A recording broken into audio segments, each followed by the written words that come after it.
Hi friends, मैं विक्की कुमार आज आपका स्वागत करता हूँ आपके अपने YouTube channel exam concept master में। आज हम पढ़ेंगे भारतीय संवैधानिक विकास, जिसमें हम देखेंगे कि समय समय पर किस तरीका से एक्ट लाए गए और संविधान का विकास किस प्रकार से हुआ।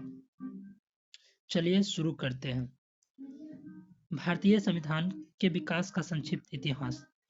1757 की प्लासी की लड़ाई और 1764 के बक्सर के युद्ध को अंग्रेजों द्वारा जीत लिए जाने के बाद बंगाल पर ब्रिटिश ईस्ट इंडिया कंपनी ने शासन का शिकंजा कसा और इसी शासन को अपने अनुकूल बनाए रखने के लिए अंग्रेजों ने समय समय पर कई एक्ट पारित किए जो भारतीय संविधान के विकास की सीढ़ियां बने।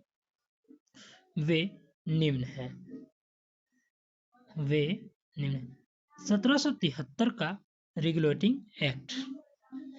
इस अधिनियम का अत्यधिक संवैधानिक महत्व है, जैसे भारत में ईस्ट इंडिया कंपनी के कार्यों को नियमित और नियंत्रित करने की दशा में ब्रिटिश सरकार द्वारा उठाया गया यह पहला कदम था, अर्थात कंपनी के शासन पर संसदीय नियंत्रण स्थापित किया गया। एक बार फिर, भारत में ईस्ट इंडिया कंपनी के कार्यों को नियमित और नियंत्रित करने की दिशा में ब्रिटिश सरकार द्वारा उठाया गया पहला कदम था, अर्थात कंपनी के शासन पर संसदीय नियंत्रण स्थापित किया गया 1773 का रेगुलेटिंग एक्ट के द्वारा। बी, इसके द्वारा पहली बार कंपनी के प्रशासनिक और राजनीतिक कार्यों का मान्यता मिली। सी, इसके द्वारा केंद्रीय शासन की नींव रखी गई। 1773 का रेगुलेटिंग एक्ट की विशेषताएं देखते हैं।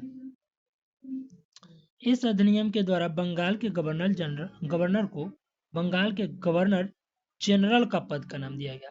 1773 का रेगुलेटिंग एक्ट के तहत बंगाल के गवर्नर को गवर्नर जनरल के पद का नाम दिया गया तथा मुंबई एवं मद्रास के गवर्नर को इसके अधीन कर दिया गया। इस एक्ट के तहत बनने वाले प्रथम governor general lord Warren Hasting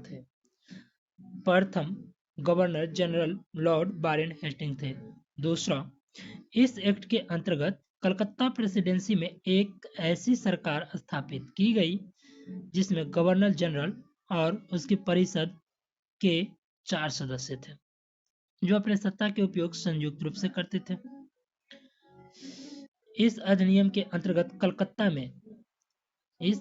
के तहत कलकत्ता में 1774 में एक उच्चतम न्यायालय की स्थापना की गई जिसमें मुख्य न्यायाधीश और 3 अन्य न्यायाधीश थे।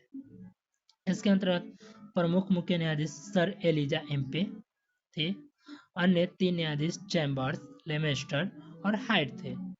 1774 में एक उच्चतम न्यायालय की स्थापना की गई। 1773 के रेगुलेटिंग एक्ट के तहत एक मुख्य न्यायाधीश और 3 अन्य न्यायाधीश थे।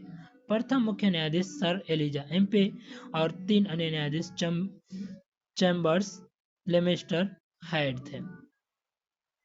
इसके तहत कंपनी के कर्मचारियों को निजी व्यापार करने और भारतीय लोगों से व्यापार व रिश्वत लेने पर प्रतिबंध कर दिया गया। 5वां, इस अधिनियम के द्वारा ब्रिटिश सरकार को बोर्ड ऑफ डायरेक्टर्स के माध्यम से कंपनी पर नियंत्रण सशक्त हो गया। इसे भारत में इसके राजस्व, नागरिक और सैन्य मामलों की जानकारी ब्रिटिश सरकार को देना आवश्यक हो गया। हमने देखा कि चौथा में उपहार और रिश्वत लेना प्रतिबंध लगा दिया गया। इस अधिनियम के द्वारा ब्रिटिश सरकार को बोर्ड ऑफ डायरेक्टर्स के माध्यम से कंपनी पर नियंत्रण सशक्त हो गया। इससे भारत में इसके राजस्व, नागरिक और सैन्य मामलों की जानकारी ब्रिटिश सरकार को देना आवश्यक हो गया था। एक्ट ऑफ सेटलमेंट जो 1781 ईस्वी में आई, रेगुलेटिंग एक्ट के कमियों को दूर करने के लिए इस एक्ट का प्रावधान किया गया। इस एक्ट के अनुसार कलकत्ता की सरकार को बंगाल, बिहार और उड़ीसा के लिए विधि बनाने का अधिकार प्रदान किया गया। इस एक्ट के द्वारा अगर 1781 का एक्ट ऑफ सेटलमेंट के बारे में अगर बात की जाए तो 1773 के रेगुलेटिंग एक्ट की कमियों को दूर करने के लिए किया गया। दूसरी बात आई कि कलकत्ता की सरकार को बंगाल, बिहार और उड़ीसा के लिए भी विधि बनाने का प्राधिकार प्रदान किया गया। अब देखते हैं 1784 का पिट्स इंडिया एक्ट। 1784 ईस्वी का पिट्स इंडिया एक्ट, इस एक्ट को दोहरे प्रशासन का प्रारंभ हुआ, जो बोर्ड ऑफ डायरेक्टर्स और बोर्ड ऑफ कंट्रोलर के बारे में जाने गए। बोर्ड ऑफ डायरेक्टर्स व्यापारिक मामलों को और बोर्ड ऑफ कंट्रोलर राजनीतिक मामलों के लिए। 1793 ईस्वी का चार्टर अधिनियम, इसके द्वारा नियंत्रण बोर्ड के सदस्यों का तथा कर्मचारियों के वेतन आदि को भारतीय राजस्व में से देने की व्यवस्था की गई। 1793 ईस्वी का चार्टर अधिनियम, इसके द्वारा नियंत्रण बोर्ड के सदस्यों तथा कर्मचारियों के वेतन आदि को भारतीय राजस्व में से देने की व्यवस्था की गई। 1813 का चार्टर अधिनियम, इस अधिनियम की मुख्य विशेषता है कि कंपनी के अधिकार पत्र को 20 वर्षों के लिए बढ़ा दिया गया। दूसरा, कंपनी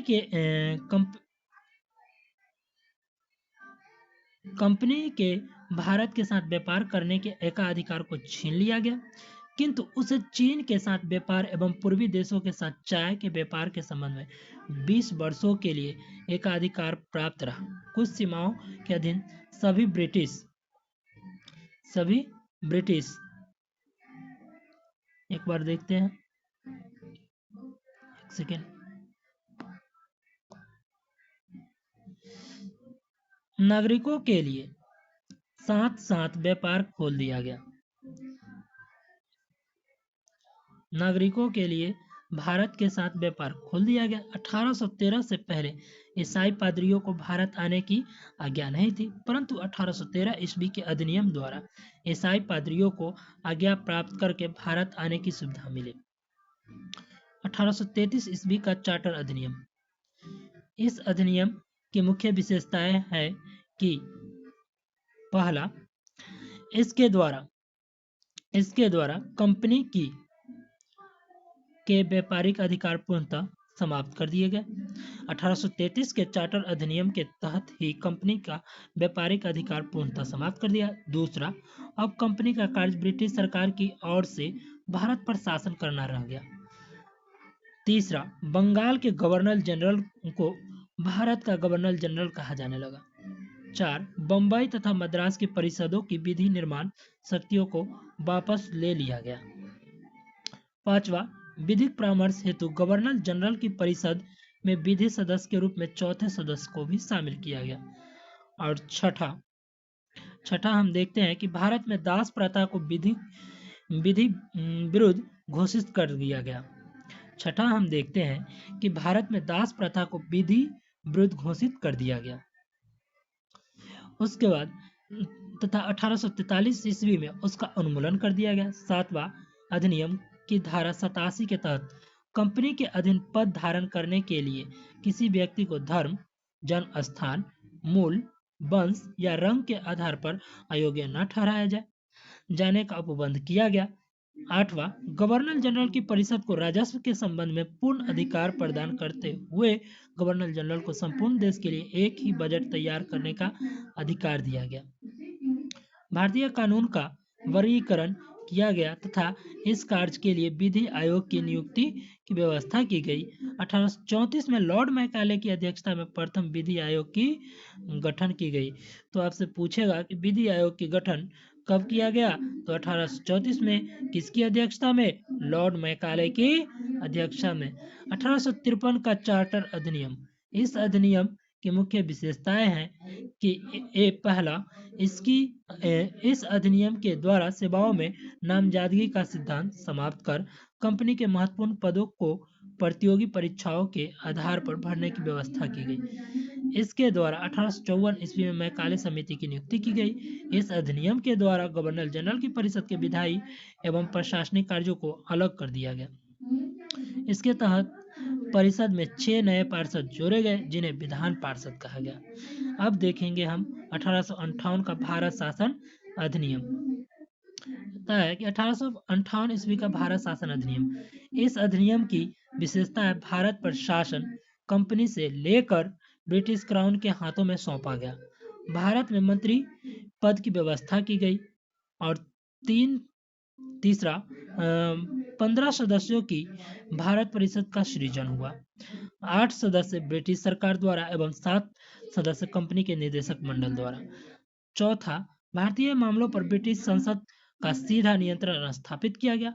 पांचवा, मुगल सम्राट के पद को समाप्त कर दिया गया 1858 के भारत शासन अधिनियम के तहत। एक बार देखते हैं कि इस अधिनियम की विशेषता भारत पर शासन कंपनी से लेकर ब्रिटिश क्राउन के हाथों में सौंपा।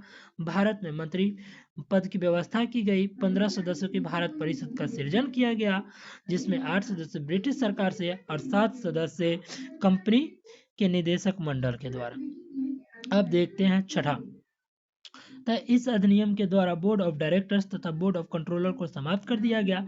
भारत में शासन संचालन के लिए ब्रिटिश मंत्रिमंडल में एक सदस्य के रूप में भारत के राज सचिव की नियुक्ति की गई। वह अपने कार्यों के लिए ब्रिटिश संसद के प्रति उत्तरदायी होता था। भारत के प्रशासक पर इसका संपूर्ण नियंत्रण था। उसी का वाक्य अंतिम होता था, चाहे वह नीति के विषय में हो या अन्य ब्यूरो के विषय में हो। आठवां, भारत के गवर्नर जनरल का नाम बदलकर अब वायसराय कर दिया था।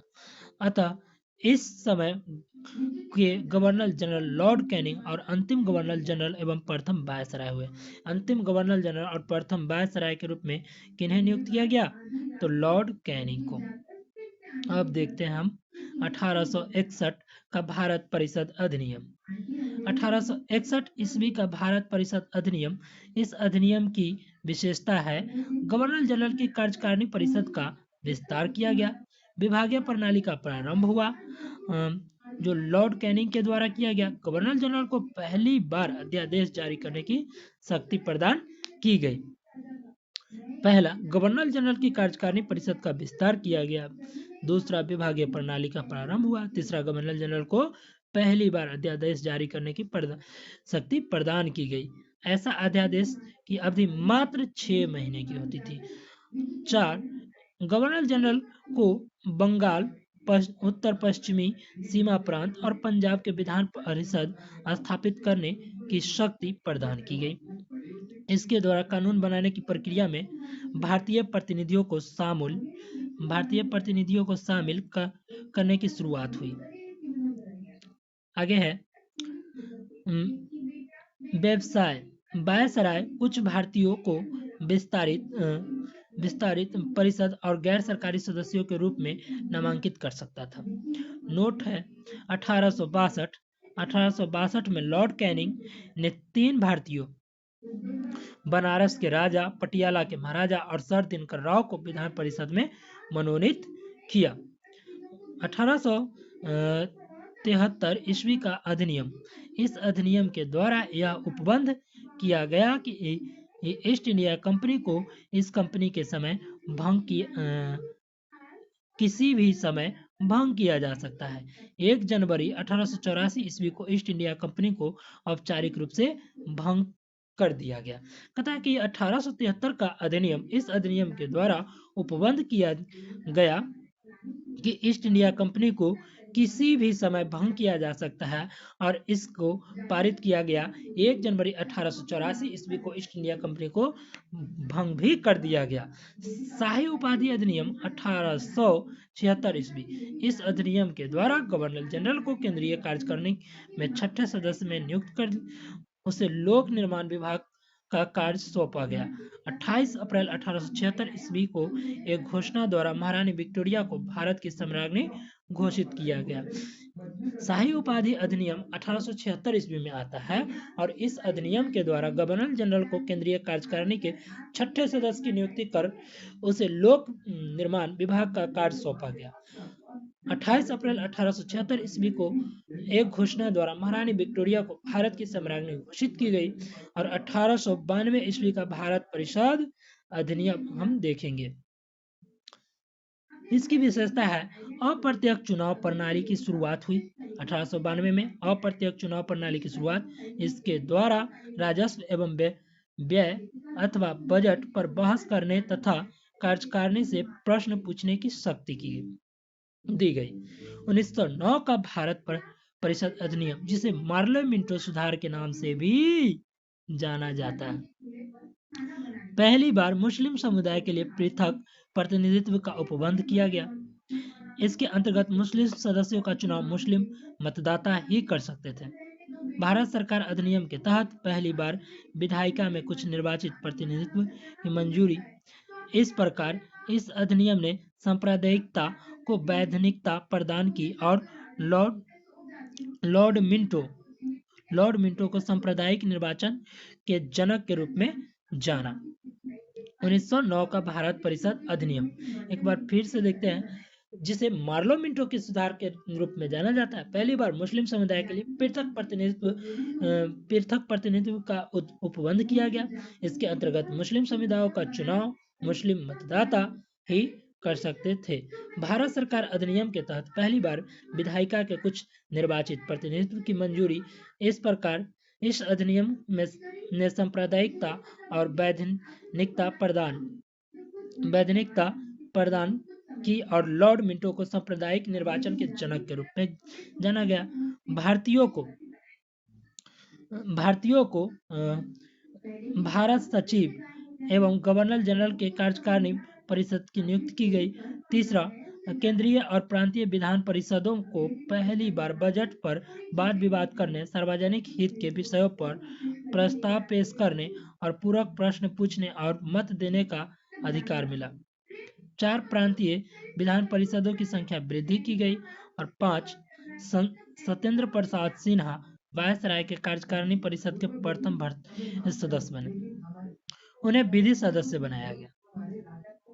इस अधिनियम के तहत presidency corporation, chambers of commerce, विश्वविद्यालय और जमींदारों के लिए अलग प्रतिनिधित्व का प्रावधान किया गया। 1909 नोट देखेंगे, 1909 में लॉर्ड मार्ले इंग्लैंड में भारत के राज सचिव थे और लॉर्ड मिंटो भारत के वायसराय रहे। भारत में ब्रिटेन के सभी संवैधानिक प्रयोग में से सबसे कम समय तक चलने वाला अधिनियम 1909 का भारत परिषद अधिनियम रहा। अब हम पढ़ेंगे 1919 का भारत शासन अधिनियम, जिसे मॉन्टेग्यू चेम्सफोर्ड सुधार के नाम से भी जाना जाता है। इस अधिनियम की मुख्य विशेषता है, केंद्र में द्विसदनात्मक विधायिका की स्थापना की गई। प्रथम राज्य परिषद तथा दूसरी केंद्रीय विधानसभा। राज्य परिषद के सदस्यों की संख्या 60 थी, जिसमें 34 निर्वाचित होते थे और अन्य कार्यकाल 5 वर्षों का होता था। केंद्रीय विधानसभा के सदस्यों की संख्या 144 थी। मॉन्टेग्यू चेम्सफोर्ड सुधार की जहां तक की बात की जाए तो प्रथम राज्य परिषद तथा दूसरी केंद्रीय विधानसभा रखी गई, जिसमें विधान परिषद की संख्या सदस्यों की संख्या 60 थी, जिसमें 34 निर्वाचित होते थे और उनका कार्यकाल कितना होता था? 5 वर्ष का होता था। केंद्रीय विधानसभा के सदस्यों की संख्या कितनी होती थी? 144। आगे हम देखते हैं।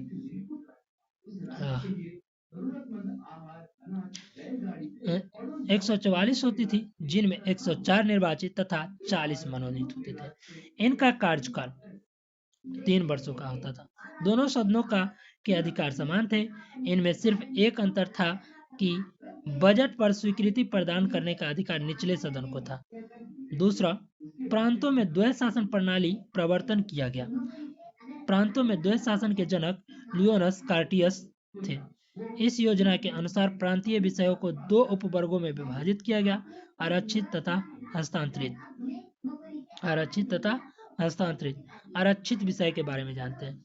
वित्त, भूमि कर, अकाल, सहायता, न्याय, पुलिस, पेंशन, आपराधिक, जनजातियां, छापाखाना, समाचार पत्र, सिंचाई, जलमार्ग, खान कारखाना, बिजली, गैस, बॉयलर, श्रमिक कल्याण और औद्योगिक विवाद, मोटर गाड़ियां, छोटे बंदरगाह और सार्वजनिक सेवाएं आदि आरक्षित विषय के अंतर्गत आते हैं। हस्तांतरित विषय: शिक्षा, पुस्तकालय, संग्रहालय, स्थानीय स्वायत्ता शासन, चिकित्सक सहायता, सार्वजनिक निर्माण विभाग, आबकारी, उद्योग, तौल तथा माप, सार्वजनिक मनोरंजन पर नियंत्रण, धार्मिक तथा अग्रहण दान आदि। आगे नोट: आरक्षित विषयों का प्रशासन गवर्नर और उसके कार्यकारी परिषद के माध्यम से किया जाता था। जबकि हस्तांतरित विषयों का प्रशासन गवर्नर गवर्नर एक मिनट जबकि हस्तांतरित विषयों का प्रशासन गवर्नर द्वारा विधान परिषद के प्रति उत्तरदायी मंत्रियों की सहायता से किया जाता था। इस द्वैत शासन प्रणाली को 1935 ईस्वी के एक्ट के द्वारा समाप्त कर दिया गया। अब देखते हैं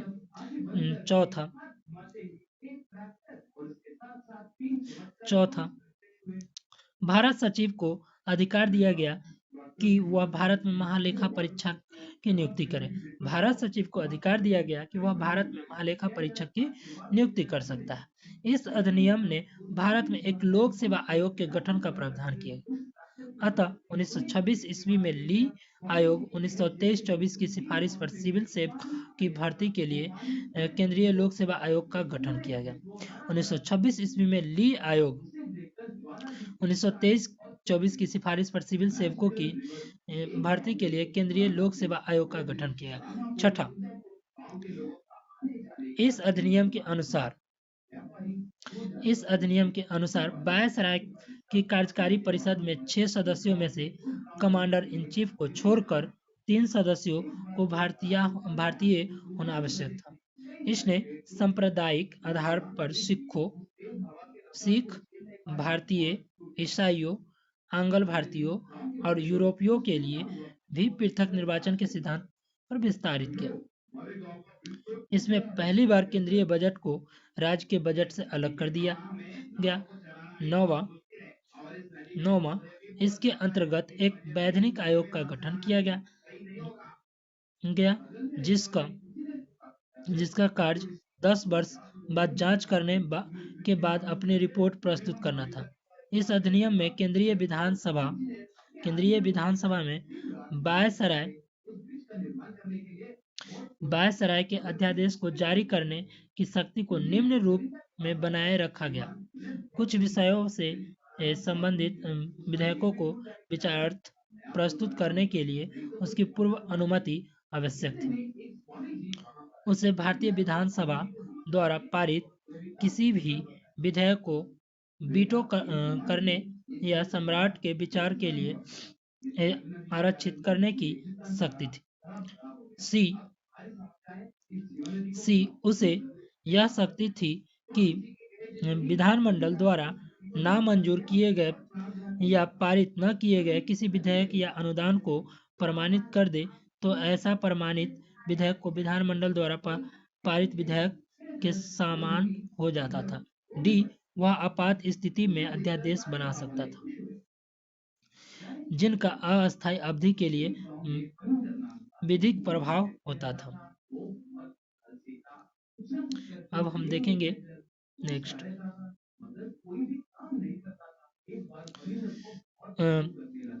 से संघ में सम्मिलित हो प्रांतों के लिए होना अनिवार्य था, किंतु देशी रियासतों के लिए यह ऐच्छिक था। देशी रियासतों संघ में सम्मिलित नहीं हुई और प्रस्तावित संघ की स्थापना संबंधी घोषणा पत्र जारी करने का अवसर ही नहीं आया। आगे, प्रांतीय स्वायत्तता।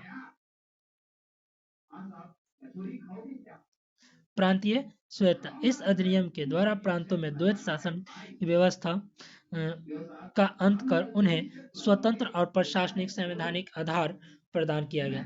अब हम पढ़ेंगे केंद्र में द्वैत शासन की स्थापना। इस अधिनियम में विधायी शक्ति और केंद्र और प्रांतीय विधानमंडलों के बीच विभाजित किया गया।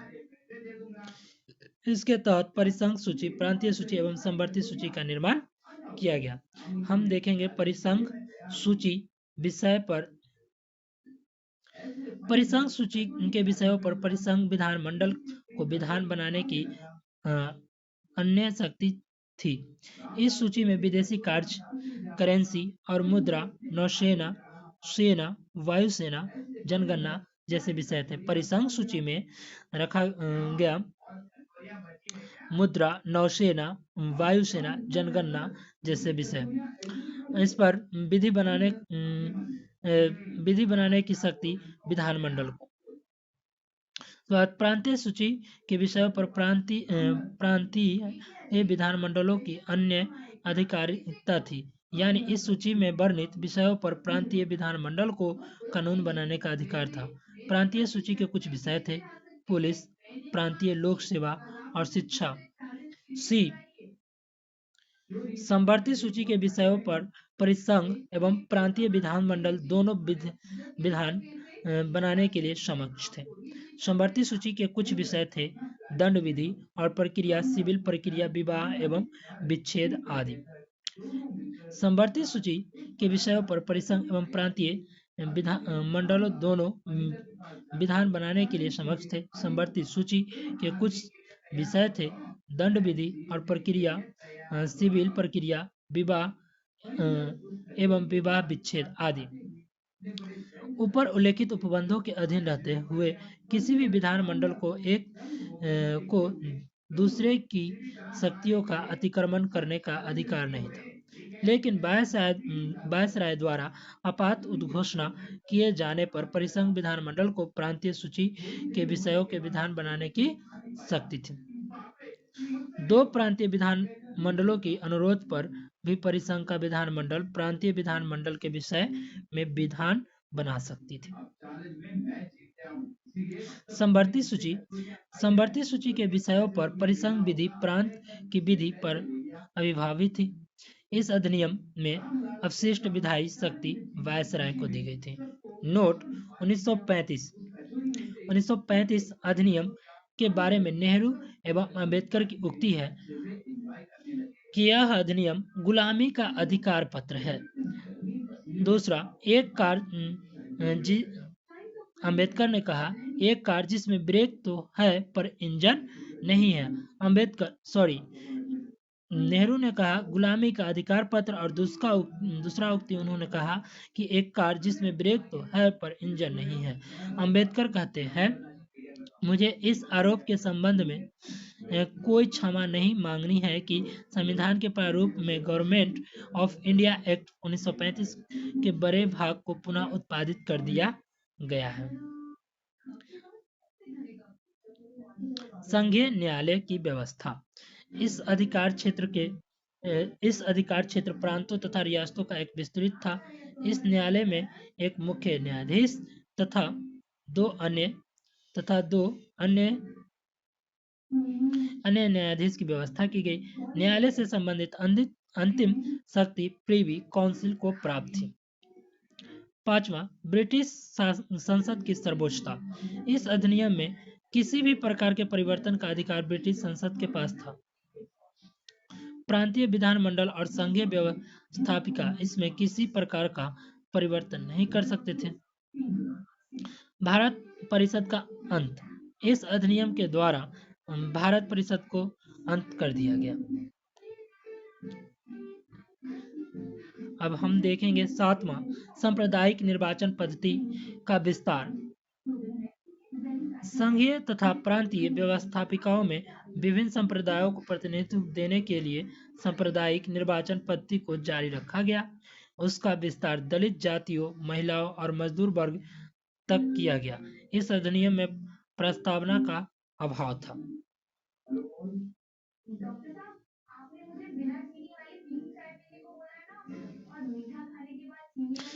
इसके द्वारा बर्मा को भारत से अलग कर दिया गया। अदन को इंग्लैंड में अपने बेसिक कार्यालय के अधीन कर दिया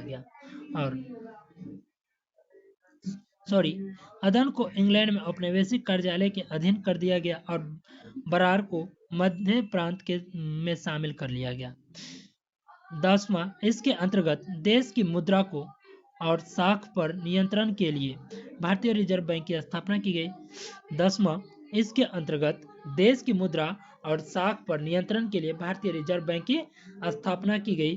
11वां, इसने मताधिकार का विस्तार किया। लगभग 10% जनसंख्या को मताधिकार मिल गया। 11वां, इसने मताधिकार विस्तार किया। लगभग 10% जनसंख्या को मताधिकार मिल गया। 1947 ईस्वी का भारतीय स्वतंत्रता अधिनियम। ब्रिटिश संसद में 4 जुलाई 1947 को भारतीय स्वतंत्रता अधिनियम प्रस्तावित किया गया। जो 18 जुलाई 1947 को स्वीकृत हो गया। इस अधिनियम में 20 धाराएं थी। इस अधिनियम के प्रमुख प्रावधान निम्न हैं। दो पहला, दो अधिराज्यों की स्थापना। 15 अगस्त 1947 को भारत एवं पाकिस्तान नामक दो अधिराज्य बना दिए गए। उनको ब्रिटिश सरकार सत्ता सौंप देगी। सत्ता का उत्तरदायित्व दोनों अधिराज्यों की संविधान सभा को सौंपी जाएगी। भारत एवं पाकिस्तान दोनों अधिराज्यों में एक एक गवर्नर जनरल होंगे, जिनकी नियुक्ति उनके मंत्रिमंडल की सलाह से की जाएगी। संविधान का विधानमंडल के रूप में कार्य करना जब तक संविधान सभाएं संविधान का निर्माण नहीं कर लेती, तब तक वे विधानमंडल के रूप में कार्य करती रहेगी। चौथा, भारत मंत्री पद की समाप्त कर दिए गए। भारत में मंत्री पद को समाप्त कर दिया गया। पांचवा, 1935 के भारतीय शासन अधिनियम द्वारा शासन जब तक संविधान सभा द्वारा नया संविधान बनाकर तैयार नहीं किया गया, तब तक उस समय 1935 के भारतीय शासन अधिनियम द्वारा ही शासन होगा। छठा, देशी रियासतों पर ब्रिटेन की सर्वोपरिता का अंत कर दिया गया। फ्रेंड्स, अगर वीडियो अच्छा लगे तो लाइक करें, शेयर करें और सब्सक्राइब करें। आगे हम बढ़ते हैं। उनको भारत या पाकिस्तान किसी भी अधिराज्य में सम्मिलित होने और अपने भावी संबंधों का निश्चित करने की स्वतंत्रता प्रदान की गई। इस अधिनियम के अधीन भारत डोमिनियन के सिंध, बलूचिस्तान, पश्चिमी पंजाब, पूर्वी बंगाल, पश्चिमोत्तर सीमा प्रांत और असम के सिलहट जिले को छोड़कर भारत का शेष राज्य क्षेत्र मिल गया। नोट, सिलहट जिले ने भारतीय स्वतंत्रता अधिनियम 1947 पर प्रवृत्त होने के पूर्व जनमत संग्रह में पाकिस्तान के पक्ष में मत दिया था। सिलहट जिले ने भारतीय स्वतंत्रता अधिनियम 1947 ईस्वी के प्रवृत्त होने के पूर्व जनमत संग्रह में पाकिस्तान के पक्ष में मत दिया था। फ्रेंड्स, अगर वीडियो अच्छा लगे या कोई कमी हो तो कमेंट में ज़रूर बताएं और अच्छा लगे तो लाइक ज़रूर करें।